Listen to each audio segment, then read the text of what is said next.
Our next story is from the Holy Lands.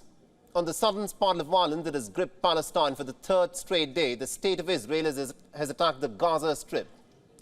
Reports at this moment say that dozens of people have been killed.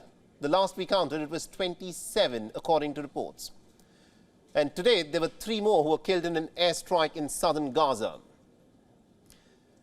Now, the state of Israel claims that it has carried out these airstrikes in retaliation to the barrage of crude rockets that have been fired by the Palestinians. But the fact is, the trouble began when Israel resorted to carrying out what was described as a step to try and crush the Islamic jihad terror group in Palestine.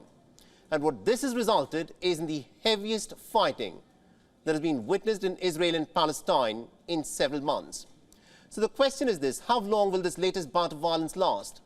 And what is Netanyahu's game plan by ordering these airstrikes at a time when his government is facing a lot of tough questions over his controversial judicial changes? Our next report gets you the details. Homes ripped apart, armed forces standing on alert, ambulances filled up with injured citizens. The Israel-Palestine conflict is getting worse day by day. Palestinians have borne the brunt of the violence as Israel has resorted to relentless airstrikes in the last 48 hours. In response, the Palestinian resistance groups have fired crude rockets into Israel. The Israeli attacks have killed at least 27 people in the Gaza Strip. The deceased include top members of the Palestinian Islamic Jihad, the latest being Ali Ghali, the commander of the rocket launch unit. On Tuesday, 3 more top members were killed along with their family. Jihad Shakar al-Ghannam, who was the secretary of the Al-Quds Brigade's military council. Khalil Salah al-Batini, the senior operational officer of the Islamic Jihad, and Tariq Muhammad Ezzeddin, who was in charge of coordination with group operatives in West Bank. Israel has gone out all guns blazing. Israeli officials said that more than 400 rockets were launched on Wednesday. Although most of them were intercepted or fell in open areas, Israel claims that its attacks are successfully reaching its goal, the goal to eliminate Islamic Jihad members.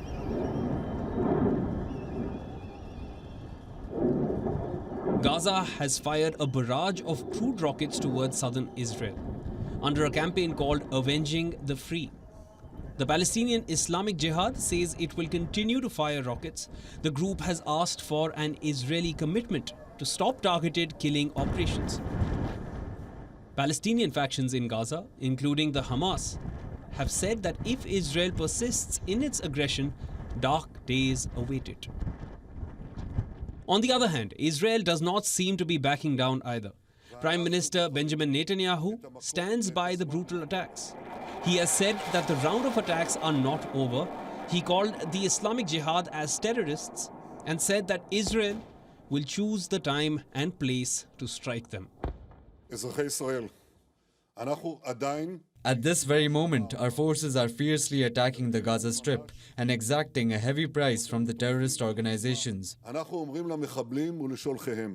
We tell the terrorists and whoever sends them, we see you everywhere.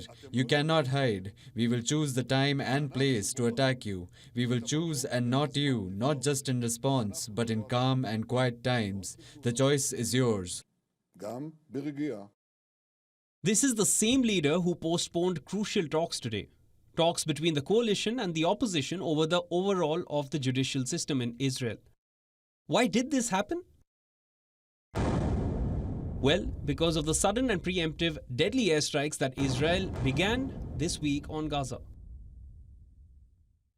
So what could Israel be thinking right now? Reports say it could be about the involvement of Hamas in the battle. This is a group which has fought 4 wars with Israel. The involvement of Hamas could give Palestine extra firepower, but it still remains unclear if Hamas will join the fray. In an attempt to put some of the fire out, UN has condemned the dozens of Palestinian civilian deaths in Gaza. The organization has called it unacceptable and has urged Israel to immediately stop the brutal airstrikes. UN has also warned Israel to abide by the rules under international humanitarian law. Israel's neighbor, Egypt, which has mediated a truce in previous rounds of fighting, is trying to mediate a ceasefire this time again. But there has been no confirmation from the Israeli side. So for how long will Israel persist with its campaign of deadly airstrikes on Palestine? What is Netanyahu trying to accomplish? By stirring up this latest bout of violence, is Netanyahu trying to deflect attention away from the weeks of strident protests over his controversial judicial changes that have paralyzed his government?